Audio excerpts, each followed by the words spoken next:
അങ്ങനെ ഒരു പെണ്ണിനെ കണ്ടു. ആര്? അബ്ദുറഹ്മാൻ ഇബ്നു ഔഫ് തങ്ങൾ മാത്രം. അല്ലാണ്ട് ഇന്ന് സുഹൃത്തുക്കളെല്ലാം കൂട്ടിയിട്ട് ഒരു പെണ്ണിനെ കാണല്ലേ. എന്നിട്ട് എനിക്ക് ഇഷ്ടപ്പെട്ടാ? ഇൻകോ ഇല്ലേ? നമുക്ക് വേണ്ട. ചെങ്കിന് ഇഷ്ടപ്പെടാത്തോണ്ട് കോയിക്ക് ഇഷ്ടപ്പെട്ടിട്ടില്ല. എന്തൊരു വൃത്തികേടാണ് ഇതല്ലോ. ചില ഉപ്പാനും ഉമ്മാനെല്ലാം കൂട്ടിട്ട് പോകും പെണ്ണിനെ കാണാൻ.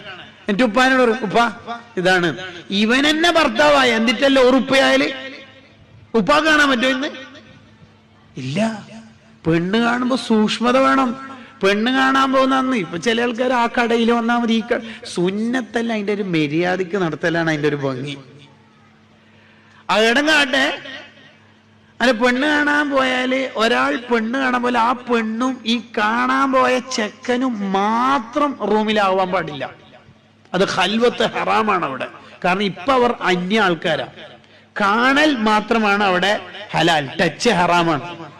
സംസാരിക്കാം, പേര് ചോദിക്കാം, നോ പ്രോബ്ലം. ഒരിക്കൽ കണ്ടിട്ട് ക്ലിയർ ഇല്ലെങ്കിൽ ഒന്നുകൂടി നോക്കാം, പ്രശ്നമില്ല. ഇതാണ് ഇപ്പൊ പെണ്ണ് ഒരു റൂമിലിരിക്കുന്ന, അല്ലെങ്കിൽ ഒരു ആണ് റൂമിലിരിക്കുന്ന പെണ്ണ് വെള്ളം കൊണ്ടോ മറ്റോ അവിടെ വന്ന് എന്നിട്ട് റൂം അടച്ചിട്ട് അവർക്ക് എന്തെങ്കിലും സംസാരിക്കാനുണ്ടാവൂലേ? ലിബറലിസം. അങ്ങനെ റൂം അടക്കാനൊന്നും പാടില്ല. ഖൽവത്ത് അവിടെ ഹറാമാണ്. സ്റ്റാർട്ടിങ് തന്നെ ഹറാമായ പ്രശ്നം. അവിടെ ശ്രദ്ധിക്കണം. നമ്മളെ ഫിഖിന്റെ